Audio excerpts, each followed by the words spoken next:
Pues volvemos a estar en directo en Director de Fotografía y hoy tenemos una invitada de lujo. He puesto que estás en Barcelona, Elena. ¿Estás en Barcelona? Porque no te lo he preguntado. Somos vecinos, Paul, claro que sí. Sí, lo sé que vivimos cerca, pero igual se ha quedado confinada en Madrid o lejos.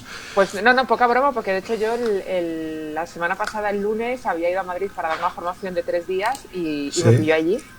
Y tenía el regreso el miércoles y me la adelanté. Del lunes ya me dijeron, di la primera formación, pero me dijeron, mira, hay que suspenderlo ya, y entonces ya no me esperé. A pesar de que yo tengo allá a mi hermana, dije, yo prefiero estar en mi casa y me vine... No, de hecho, tampoco pensaba que fuese a haber esta cuarentena tan bestia, pero bueno, gracias a Dios me la pillo en mi casa. Bueno, para los que no los conozcáis, a algunos os suena Elena. Elena, yo creo que, aparte que somos amigos desde hace bastante, es una de las grandes especialistas en el mundo de plataformas digitales. Con Elena se puede hablar pues de pues eso, Netflix, HBO, pero también de tendencias audiovisuales y hacia dónde vamos, ¿no? Tu campo de estudio o tu campo de divulgación, además, porque te vemos regularmente en televisión, te hemos visto muchas veces en Movistar y sobre todo en tu Twitter y en tus redes, donde hablas constantemente de plataformas. O sea, ¿cómo llegas a ser una de las mayores especialistas de esto? Mira, me lo preguntaba justo este jueves, hace una semana justo, me pidieron unos estudiantes que querían hacer un trabajo de TFG, estaban preparando su trabajo a fin de grado y me pidieron una entrevista. Y me preguntaron exactamente esto, ¿cómo llegaste? Entonces empecé a hacer como una especie como de flashback a cuando empecé a interesarme yo en todo esto del audiovisual, que es desde siempre, pero que no siempre pude dedicarme. Y la verdad es que no lo sé. Yo creo que ya en la etapa en la que yo trabajaba en White, yo trabajaba en una distribuidora de cine, porque a mí el cine siempre me ha gustado. Lo que pasa es que tuve quizás la mala suerte de llegar al mundo del cine cuando vivimos la primera gran crisis cinematográfica en la que muchas distribuidoras independientes cerraron. Ya me empezó a interesar mogollón el modelo de negocio de Netflix y me lo tomé casi como un hobby.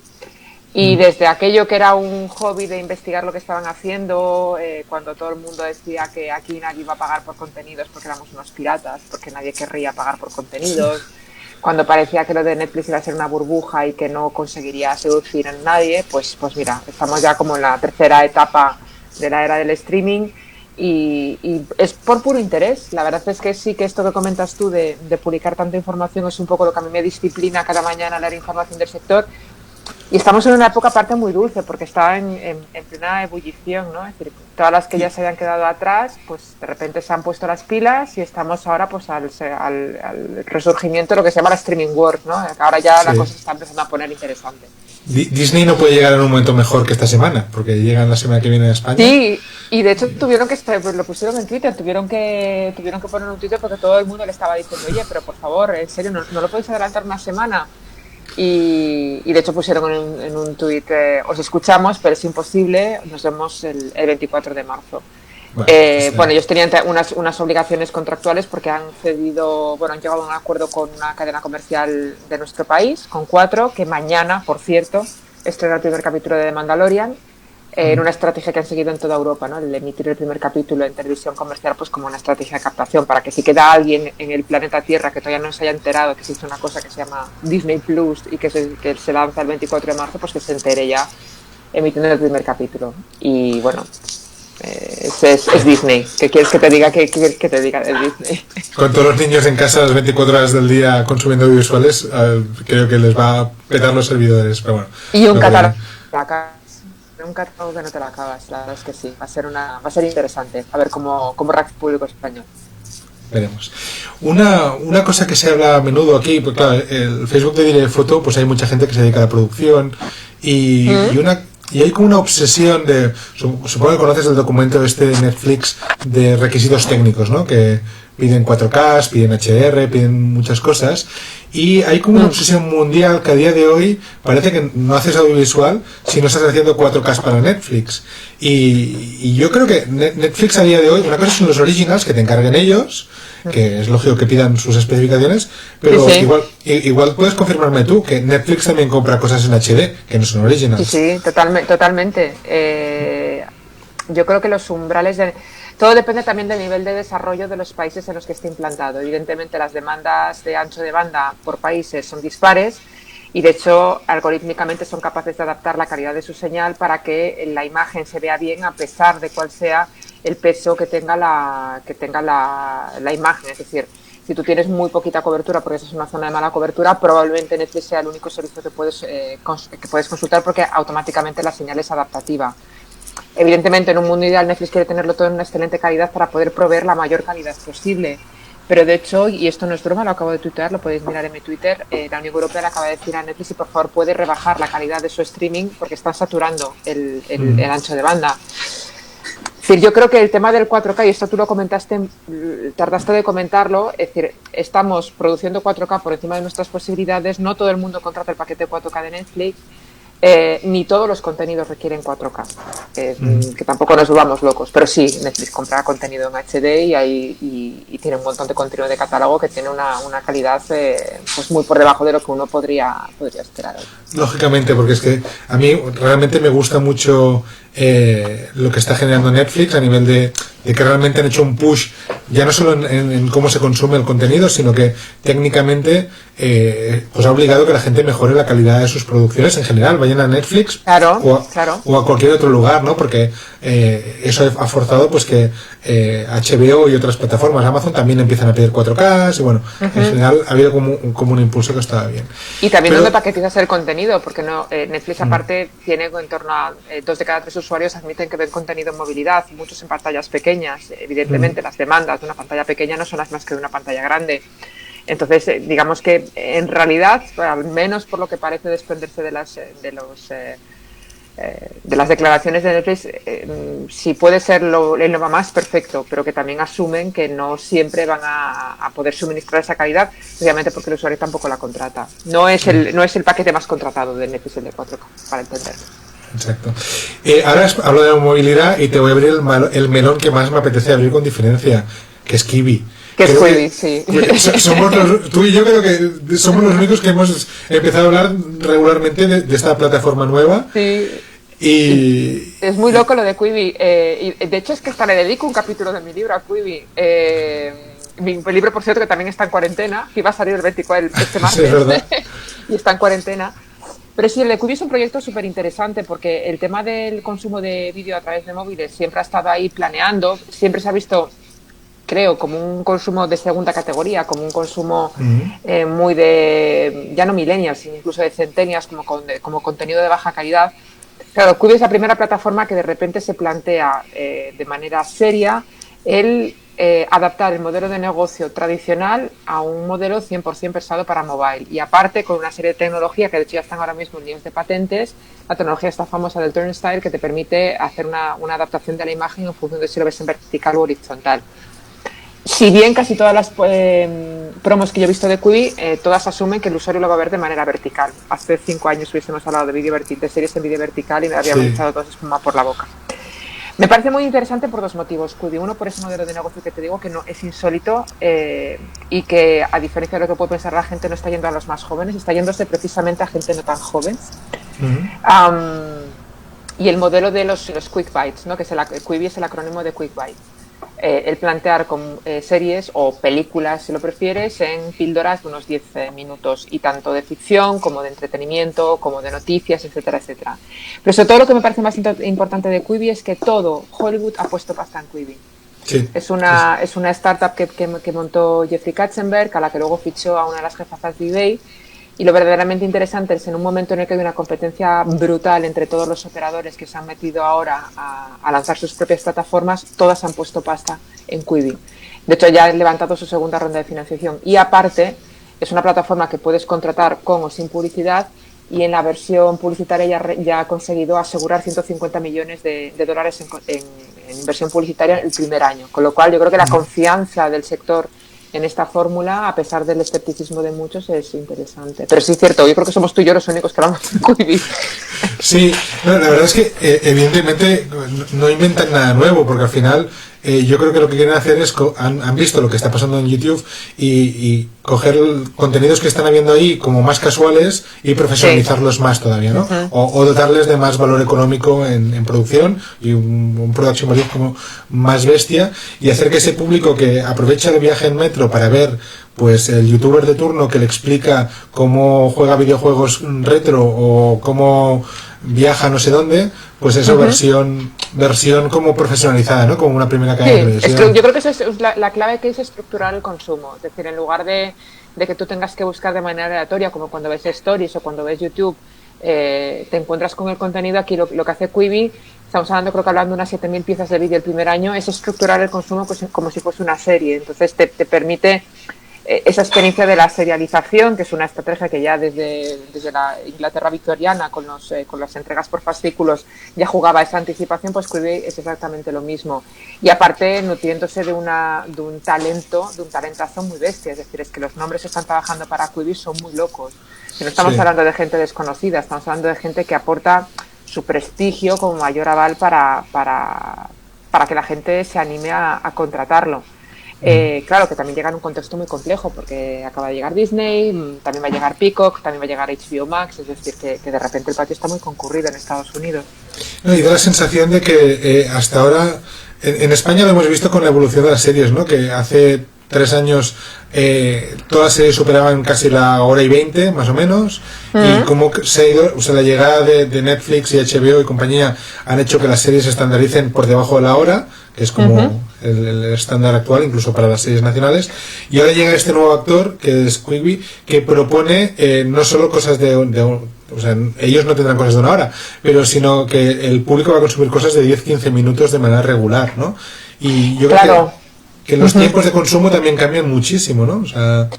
Claro, aparte ten en cuenta que no es lo mismo una estructura seriada, aunque sea de unidades muy reducidas, en la que el capítulo ya esté pensado para que tengas un umbral de atención determinado y se corte, al hecho de que tú veas un contenido largo y en función de tu día a día estés abandonando y reanudando la atención hacia la pantalla, que eso es lo que sueles hacer, por ejemplo, cuando te descargas un contenido offline de una plataforma como HBO o como Netflix, en el que tú, en función del tiempo que tienes, pues te vas conectando o desconectando. Quibi lo que propone es una paquetización real en píldoras cortas, en píldoras pequeñas, es decir, con una unidad narrativa. Quiero pensar que está, evidentemente seguro que tienen sus estudios sobre cuál es el volumen de consumo en vídeo corto. Es que la plataforma de vídeo corto no es nada reciente, tú ya lo has comentado, es decir... incluso las Place, Fluxer, Empty-Mat, todas estas plataformas trabajan el vídeo corto y les ha funcionado muy bien. Yo creo que digamos que lo verdaderamente novedoso de Quibi, además del modelo de negocio, es que la calidad del producto, no en lo narrativo, porque todavía no hemos visto nada, sino el tal y como nos lo están vendiendo, y lo que dices tú, la solvencia de imagen, el hecho de que lo veas bien, de que no sea un contenido grande que está haciendo en una pantalla pequeña, sino que se ha rodado en un auténtico, bueno, evidentemente es más tu sector que el mío, pero me parece una auténtica locura el grabar un episodio para Quibi, el hacer esta adaptación de imagen, me parece una auténtica pasada. Para quien no lo sepa, Quibi es este portal de vídeos cortos que hacemos con Elena, y la gracia que tiene es que su concepto, que es verlo todo con el teléfono móvil, su idea es que si tú lo estás viendo en vertical vas a ver el vídeo en vertical, y en el momento que gires horizontal vas a ver la serie en horizontal, y está realizada para los dos formatos, cosa que como operador de cámara diría que es imposible. O sea, a nivel práctico. Lo que pasa es que hay una conferencia de Katzenberg de 1 hora, que fue cuando hicieron el evento de lanzamiento, que a mí me explotó el cerebro, porque la propuesta que hizo Katzenberg sobre hacer vídeo vertical y horizontal a la vez va mucho más allá de he recortado un trozo, sino que lo que dejó a entender es que cambia el montaje, cambia el tempo, cambia todo. Con lo cual... Lo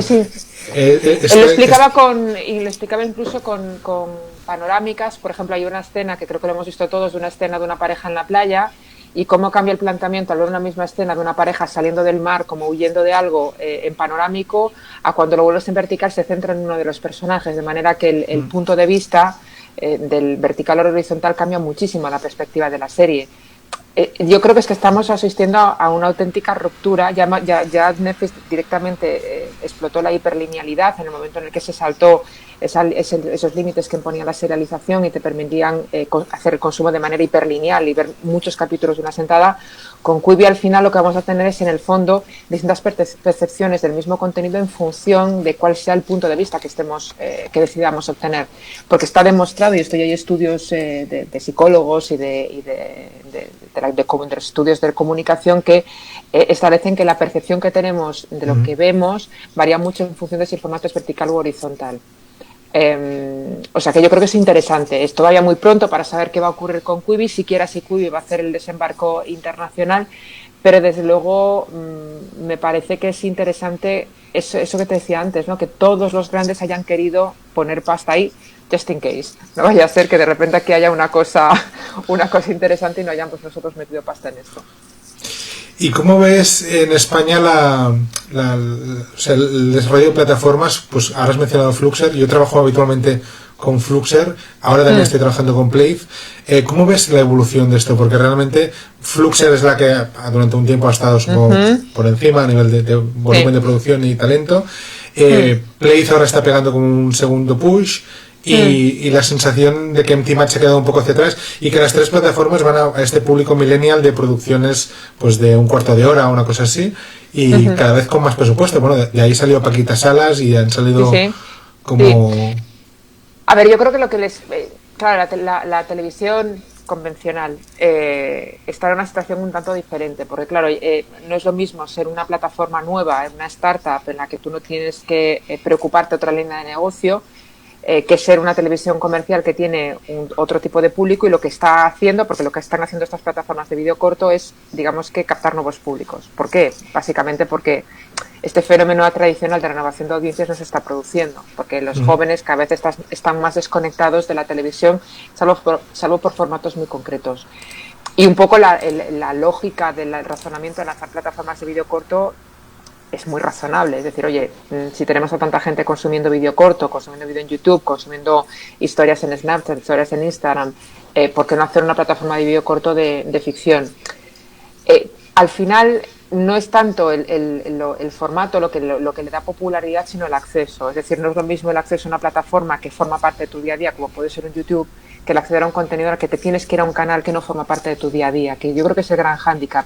El éxito de Paquita Salas o incluso el éxito de La Casa de Papel demuestran que ni siquiera ya es el contenido, es el canal, es el canal de distribución. Yo siempre lo digo en las clases, que content is king, but distribution is king Kong. Es decir, al final, si tú no estás en un canal que te asegure unos puntos de entrada, unos hotspots de entrada de la audiencia a tu universo, difícilmente vas a poder competir, porque la gente tiene muy claros cuáles son los puntos de entrada de su entretenimiento. Sí que es verdad que luego hay estos clústeres de gente, las modernas, los early adopters, los hipsters, que sí les gusta la plataforma y que se encargan de impulsarla, pero no hay un consumo normalizado como en otras plataformas, que yo creo que es la principal desventaja. Pero se está haciendo contenido súper interesante en estas plataformas y aparte me parece muy necesario porque las televisiones tienen que aprender muy bien de cuál es el tipo de consumo y cuáles son las preferencias de sus usuarios, y eso principalmente lo pueden hacer a través de una plataforma de vídeo online que les da un acceso directo a las preferencias audiovisuales, a todos nuestros datos y a la medida al pulso de la popularidad de los contenidos. O sea que me parece súper interesante y lógico que inviertan en ello, porque si no, realmente las televisiones están a punto de pasarlo francamente mal. A pesar de que estemos en etapa de consumo histórico de televisión. Sí, bueno, estos días. Pero hablando de consumo de televisión, estos días está pasando algo curioso.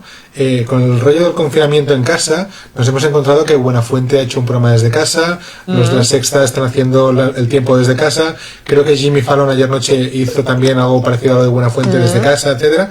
Y lo que estamos viendo es que de golpe están adoptando las televisiones algo que los streamers llevan haciendo en Twitch y en portales como YouTube Gaming y cosas así, años. Bueno, de hecho, a mí me hacía risa esta mediodía ver a La Sexta haciendo el tiempo con un mapa cutre y yo pensando, no puede ser que esta señora esté con una pizarra y yo puedo estar haciendo directos como este que estoy haciendo ahora mismo, con grafismos y todo, hecho con nada, porque realmente la cultura que tengo aquí es curiosa y parece que pues, se lo dije a Borja Terán, que no le siento muy bien mi comentario, me quejé porque decía, uy, qué moderno de Buenafuente, y le contesté, moderno si no has visto nunca Twitch, porque llevamos haciendo esto en streaming 5 años, o sea... Totalmente, pero es que yo creo que son dos ecosistemas que han vivido de una manera tan independiente y de hecho yo siempre lo he comentado con la gente que ha intentado importar youtubers de éxito, influencers de éxito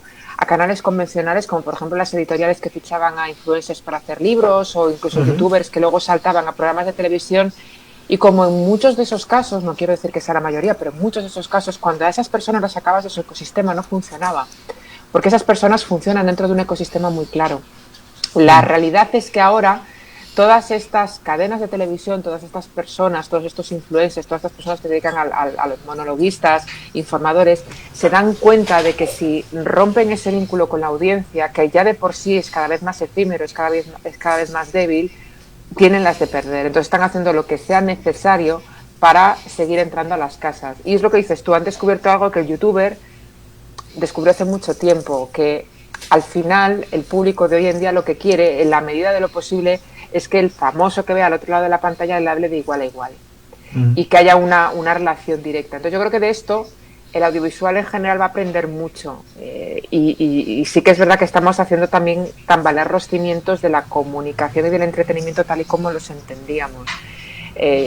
Estoy totalmente de acuerdo contigo. Yo creo que las cadenas de televisión han intentado importar los lenguajes de las redes sociales, de los influencers, de los youtubers, un poco en beneficio propio, pero ahora se da cuenta de que realmente es una parte de la comunicación nuclear para conectar con estos públicos. Y gracias a Dios que tenemos redes sociales, porque si no, te digo, nos estábamos tirando por el balcón ahora mismo. Seguramente. Literal. A mí me escribe cantidad de gente, tú lo sabes, y aquí también te pasa, a través de Instagram, a través de LinkedIn, a través de Twitter, y al final es esa relación lo que también te aterriza con respecto a tu discurso. Yo creo que las cadenas de televisión lo están viendo de una manera muy muy clara, pero no, la televisión no ha inventado nada. La televisión ahora mismo lo que está intentando hacer es sobrevivir a una situación insólita y mira, pues tiene un circuito de pruebas que lleva mucho tiempo rodado y está intentando hacer uso de él, nada más. No lo he dicho al principio, está puesto en los comentarios que podéis hacer preguntas al respecto. Hay preguntas por aquí ya, ¿eh? O sea, a ver. Mira, por ejemplo, Alejandro Payares, recuperando un poco lo de Quibi, nos decía que con los móviles plegables volveremos a ver formatos cuadrados, panorámicos y adaptables, porque parece que no habrá un estándar. Que esto yo creo que es uno de los problemas de Quibi, ¿eh?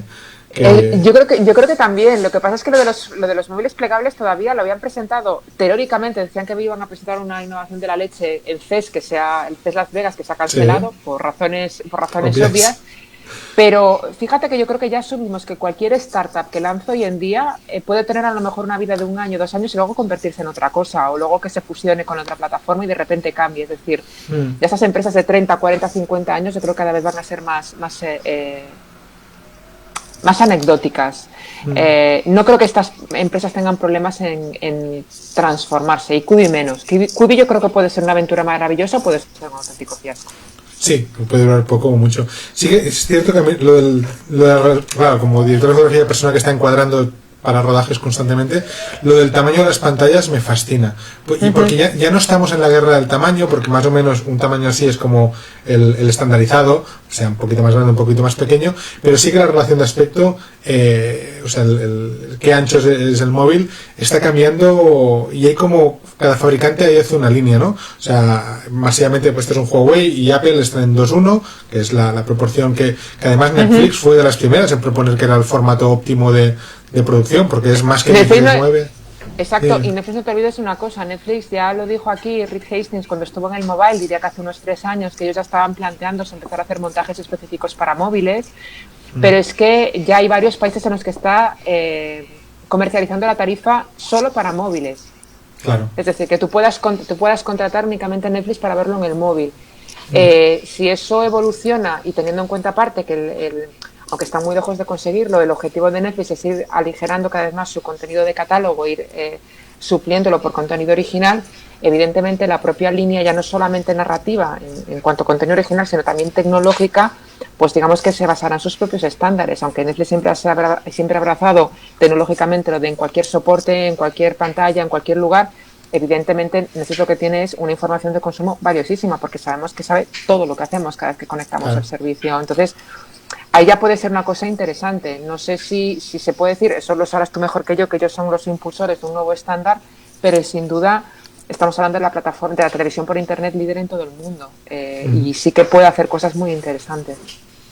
¿Tú crees que hacia el futuro al que vamos puede llegar a ser que Netflix y otras plataformas como HBO o lo que sea sean las reinas del consumo en la calle y que se siga manteniendo el consumo de casa en lineal, o sea, como una televisión convencional?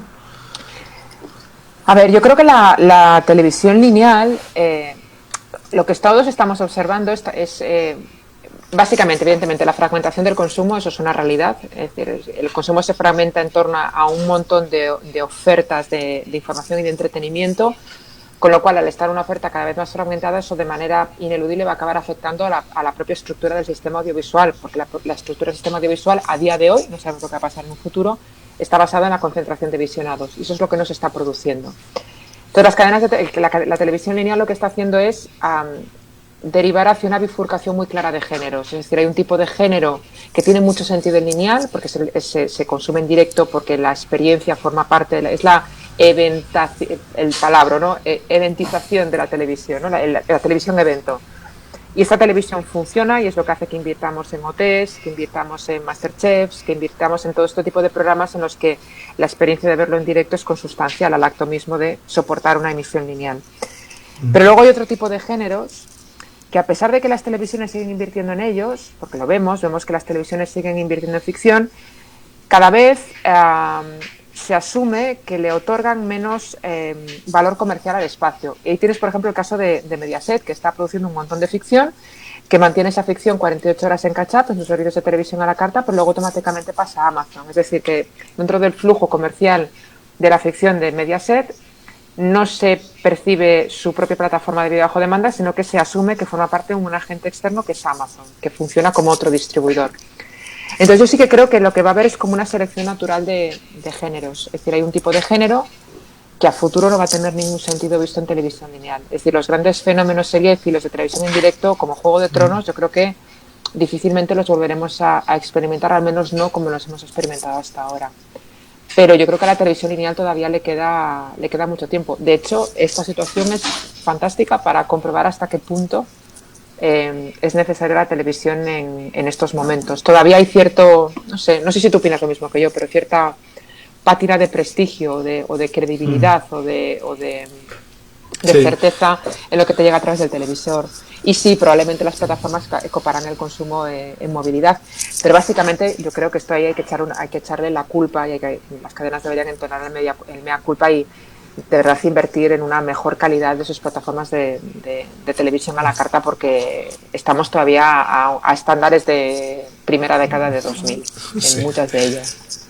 Y estos días además se está produciendo algo muy loco, y es claro, con todos los cines del planeta cerrados, evidentemente las distribuidoras no pueden estrenar películas, y lo peor exacto. Son las películas que se han quedado justo en las puertas, como pueden ser Bloodshot y Gentleman, que curiosamente las dos han decidido estrenarlas en video on demand el día 24, o sea, pasado mañana prácticamente. Y ¿tú crees que también va a afectar al... O sea, pasará con el ventaneo, ¿no? El ventaneo, ¿no? Esto de que una película se estrena en cine son 17... Uy, creo que hemos perdido a Elena. Un momento, para que le digo cómo recuperar.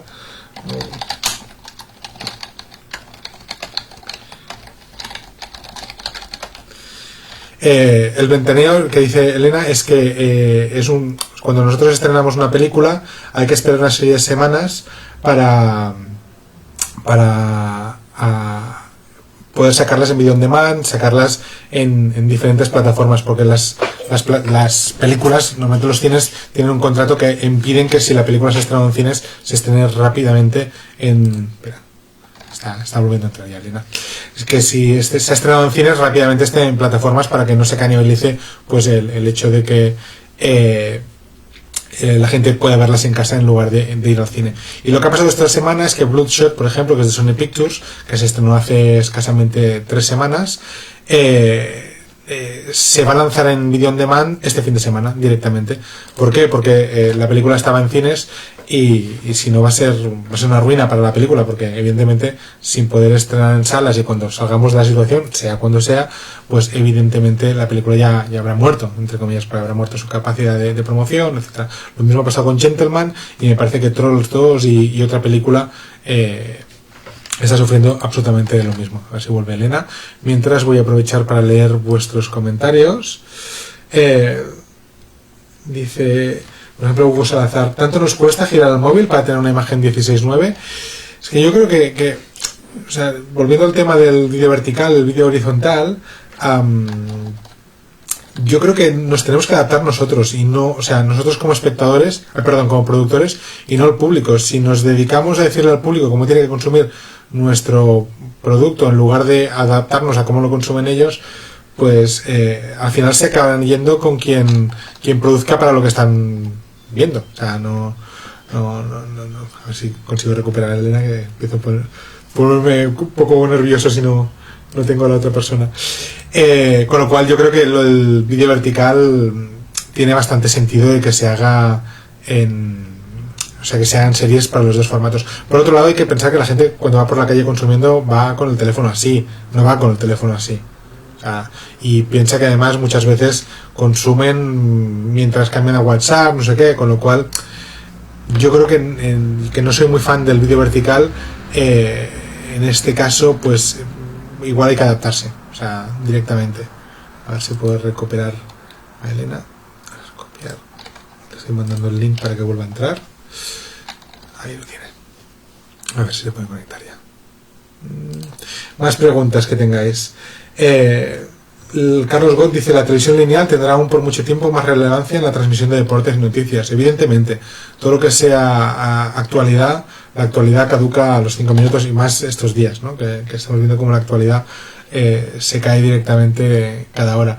Y es lo que es el concepto de televisión lineal, que es la televisión convencional, que vemos que hay un programa tras otro y funciona como tal, pues evidentemente tiene mucho sentido. Y hay que ver como en España cadenas como Telecinco han centrado prácticamente toda su programación en programas y espacios que son tuiteables, ¿no? O sea, que se pueden comentar por redes sociales de manera fácil y rápida. O sea, que no, o sea, si tú te pierdes el Supervivientes de turno, no tiene sentido que al día siguiente tuitees sobre ellos, sino que tienes que hacerlo en directo en el mismo momento que está sucediendo. Si no, no tiene mucho sentido.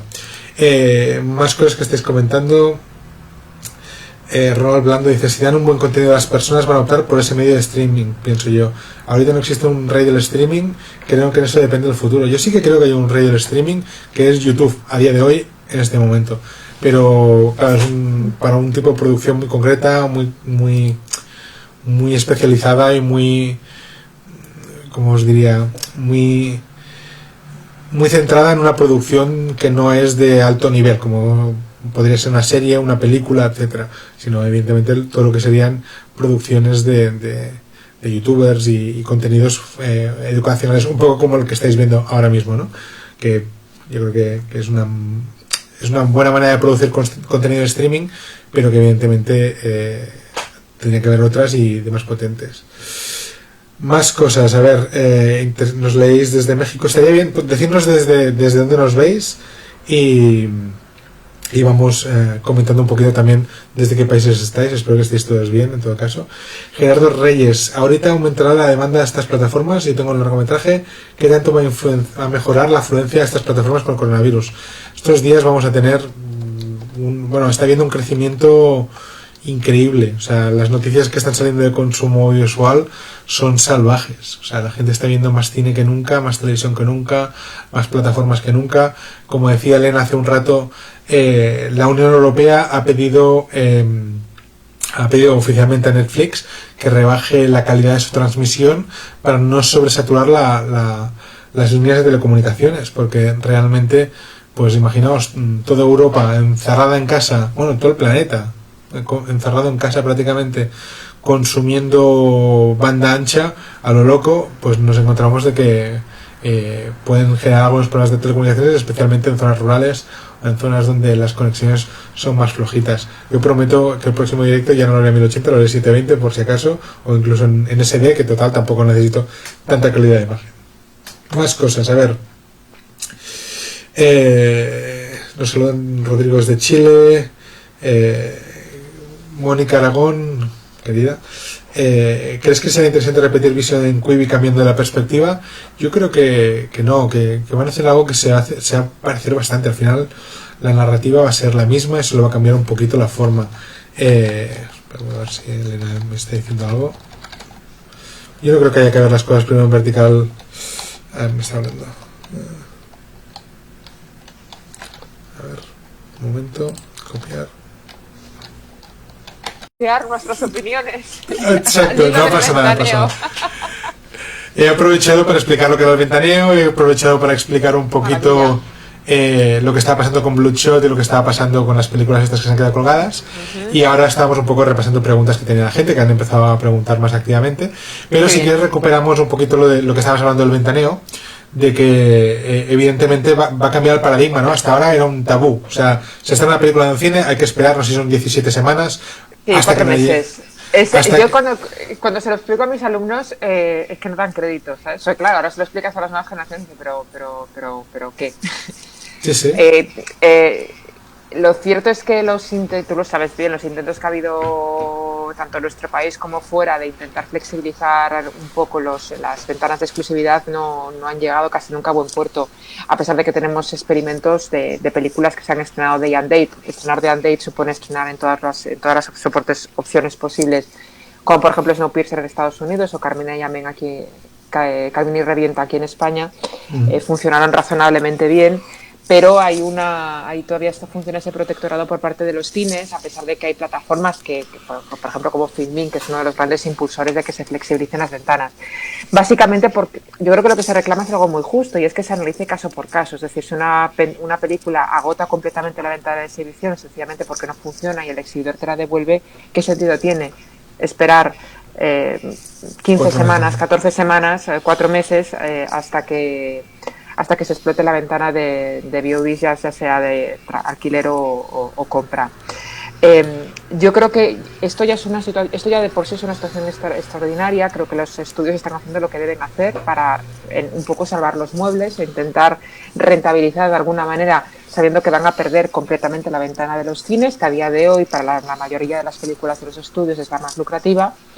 Pero también es verdad que otra de las palancas que puede ser clave a la hora de suponer un cambio en este sentido es el hecho de que se han metido dos majors muy potentes en este negocio del streaming. Por una parte es evidentemente Disney y por otra parte Universal a través de Peacock. Entonces, esas dos fuerzas, resumiéndolo mucho, en el momento en el que una mayor tiene intereses reales en el negocio del streaming, yo creo que el ventaneo es cuando va a empezar a abrir una brecha. Y en el caso de Disney es claro. Es decir, los intereses de Disney, que hasta hace muy poco pasaban por vender sus películas, hacer cadenas de televisión de pago o ponerlas en alquiler y compra digital, en el momento en el que ellos tienen unos intereses económicos en el negocio de la suscripción, evidentemente la flexibilización de las ventanas les beneficia. ¿Por qué? Porque aparte lo van a explotar en exclusiva. Es decir, que si tú le levantas ese contenido a una televisión de pago a la que ya no se lo vendes y tus vías de ingresos son el alquiler y la compra digital, porque el DVD, a pesar de que tú tienes muchos, el DVD prácticamente está muerto, y un servicio de suscripción se puede beneficiar mucho de un hitazo que de repente se estrena en la plataforma. Yo creo que ahí es cuando ya las ventanas ya van a empezar a dar síntomas de apalancamiento real, y en el que los cines tampoco tendrán demasiado que hacer, sin ninguna duda. Yo creo que de aquí van a surgir grandes cambios. Sobre todo porque aparte tú lo sabes, Paul, es decir, es que la taquilla está totalmente blockbusterizada, es decir, que salvo casos muy puntuales y distribuidoras que tienen cines y pues cines como los Verdi o como los Renoir, es que cuando tú te vas a un Megaplex lo que ves son taquillazos, es decir, no hay sitio para todas las películas, es muy irreal la situación actual. Totalmente de acuerdo. Y hablando de esto, estamos hablando constantemente siempre de Netflix, HBO y compañías. Existen otras plataformas, como en el caso de Filmin, que para mí es como un paradigma, es como un oasis en medio de un desierto de blockbusters, ¿no? Pero eso me lleva a una siguiente pregunta, que es que, y teniendo mucha gente que es productora en Latinoamérica, ahora es muy fácil rodar una película. Hoy puedes coger una cámara y en 3 fines de semana te sacas un largometraje y el Clerks o ¿cómo se llamaba la de Robert Rodríguez, el Mariachi? Es muy fácil de hacer hoy en día con una cámara de fotos y acabar con una película razonablemente buena. Entendemos que está bien. ¿Y qué haces con ella a día de hoy? Porque claro, un gran estudio tiene que sonar la flauta para que te la coja. Entonces, vamos viendo cómo se van generando nuevas plataformas, pero como productores pequeños, ¿se puede llegar al gran público desde estos sitios?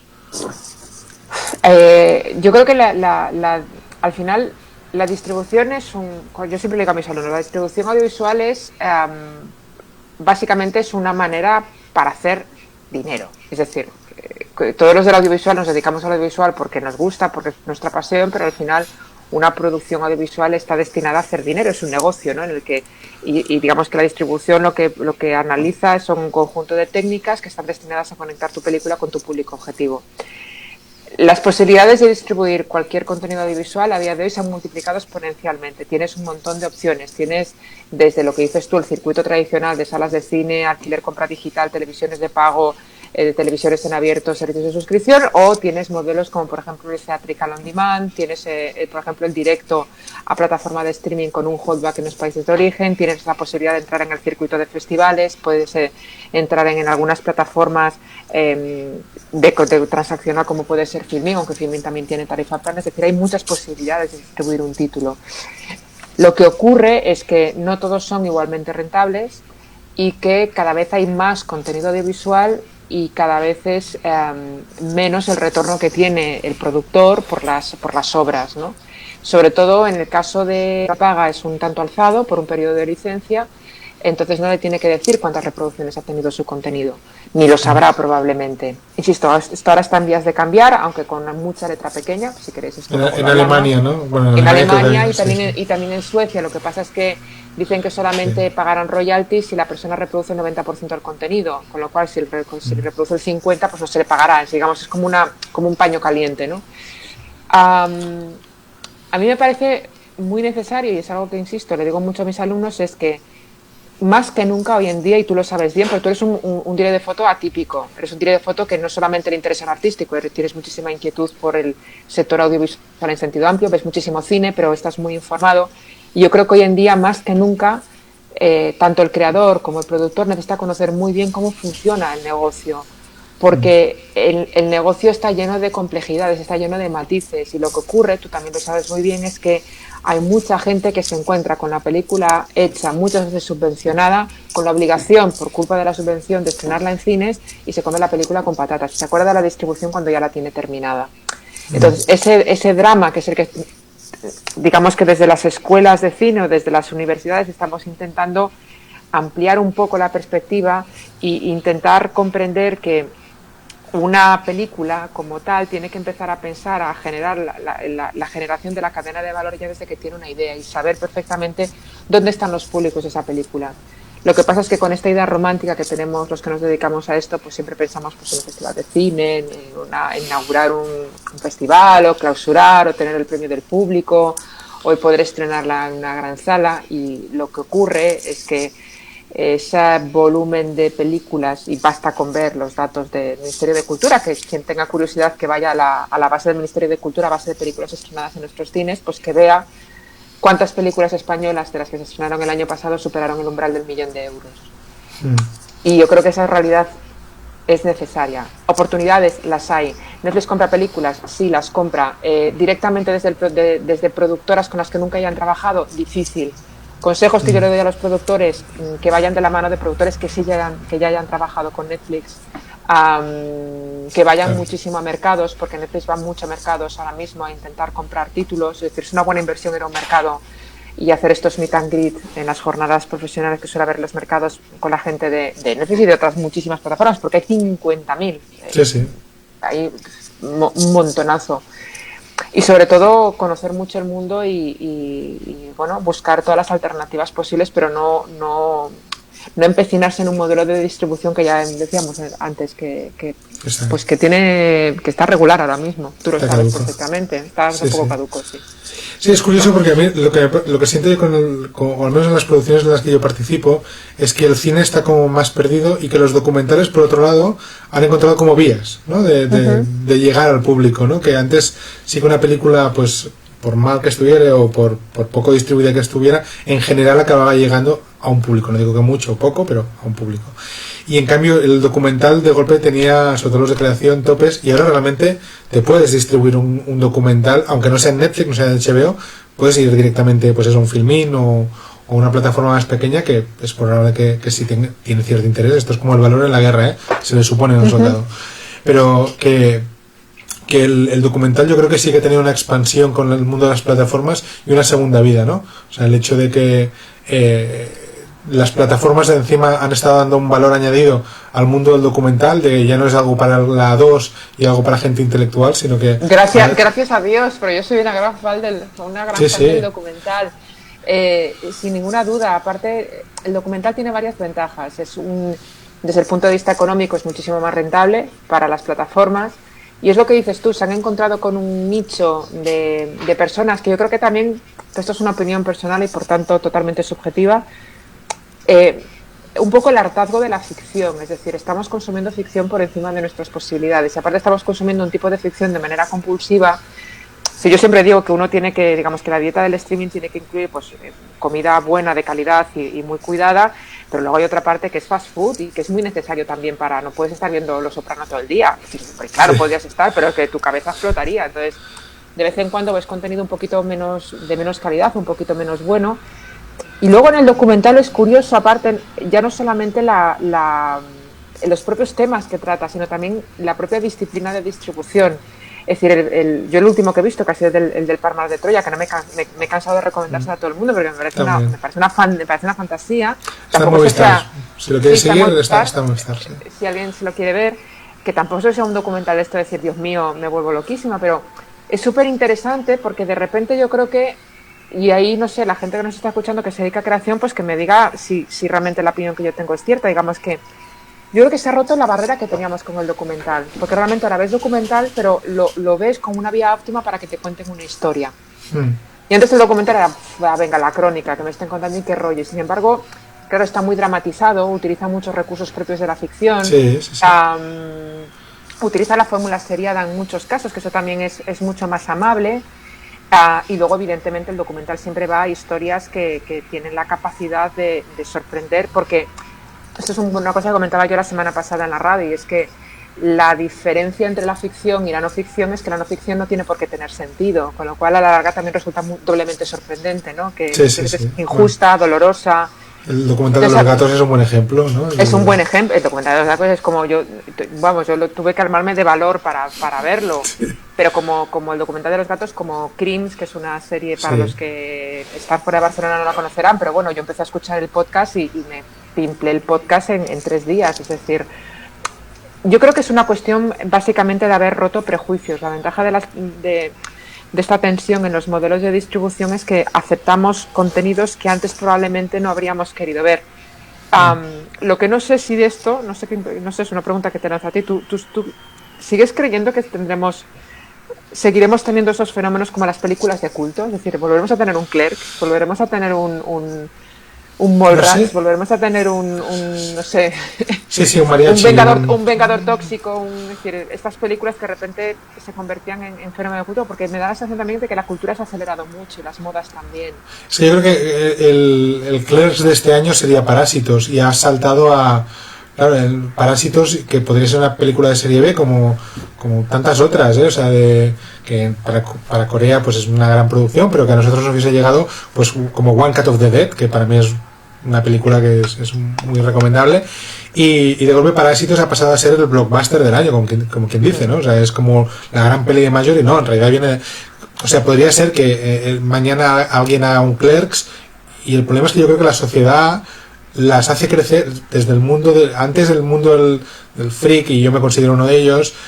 Amabas una película y no salía de tu círculo, tú se la recomendabas a 40. Clerks o Mallrats es un buen ejemplo, ¿no? De peli que le has insistido un montón a tu entorno, y a lo mejor la han visto 5 de ese entorno, pero no ha tenido un boom. Ahora yo creo que esos 5 se contaminan muy rápido, porque hay como unas ganas de consumir súper locas.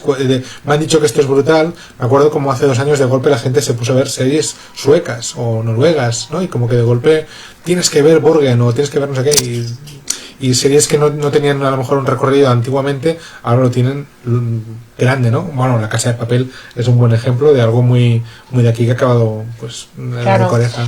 Claro, pero es justamente esto que comentas, que al final los grandes fenómenos que al final se basaban en lo que dices tú, en la concentración, en la sorpresa, como pudo ser en su momento Twin Peaks, como pudo ser en su momento Lost, y que se basaban también en cierta sincronía en el consumo, ahora está totalmente desestructurado. Es decir, un fenómeno, por ejemplo, como Paquita Salas, que es un gran ejemplo, porque es un producto súper punky, yo recuerdo cuando con la primera vez que vi Paquita Salas, yo la vi en Netflix, no la vi en Fluxer, pero claro, tú sabes, es decir, que tú veías la serie y dices, es que esto solamente le puede hacer gracia a alguien que trabaja en el sector, porque claro, había cantidad de guiños y de los pitis y todas estas cosas que solamente le hace, digo yo, ¿cómo puede haber alguien, cómo esto puede ser mainstream? Porque no lo entendía cómo esto podía ser mainstream, ¿no? O cómo podía funcionar, pues, Paquita Salas en Japón. Pero vamos a ver, ¿estamos locos o qué? Entonces, por eso digo que la capacidad que tienen estas plataformas también de crear estos nichos globales, estos nichos tan reducidos de público, pero que se conectan entre muchos países, está dando lugar precisamente a esto, a grandes masas de públicos que de repente encumbran estas películas. Y el de Parásitos me parece un ejemplo muy bien traído. También, por ejemplo, también de Bong Joon-ho, que tiene Snowpiercer, que por cierto fue la primera película en Estados Unidos que superó en VOD a la recaudación en cine. Y Snowpiercer es una película... soy súper fan soy súper fan de Snowpiercer. Es una película que tuvo muchísimas dificultades para conseguir distribución. Entonces, yo creo que ahí hay una oportunidad muy interesante tanto de distribuir cine como de distribuir series de televisión, pero tampoco creo que las plataformas sean las que nos vayan a salvar de pobres. Es decir, yo creo que el sector tiene unos problemas de base muy grandes. Creo que por lo menos hemos superado esa barrera que tanto copó las mesas de debate en el tema de la cultura del pago. Creo que la cultura del pago, eso ya lo hemos superado. Yo creo que ahora mismo estamos dispuestos a pagar y eso es una gran noticia. Creo que, como tú bien dices, hacen falta muchos filmines y muchas plataformas que mimen el producto, que no solamente se basen en el algoritmo, sino que apuesten por contenido, por enseñarnos a ver contenido, porque necesitamos que nos enseñen. Pero también es verdad que no, desde luego, lo que no hay vida es para ver tanto. Y con lo que se viene ahora, a mí ya me está cogiendo ansiedad, francamente, y hasta el año que viene probablemente muchas de ellas no las tengamos aquí. Nos pregunta, y ya iremos acabando, que es poco tarde, Nancy Tareco pregunta por plataformas de distribución en VR. ¿Tú cómo ves el futuro de esto? Pues porque fíjate que... Vi como un pico súper loco y como que de golpe se ha muerto del todo, ¿sabes? Pero fíjate que Netflix lo tenía como muy en su como muy en su lista de deseos, ¿eh? Y Facebook compró, creo que fue Oculus, ¿no? Que hizo una compra a la compañía. Sí, compró lo de Oculus.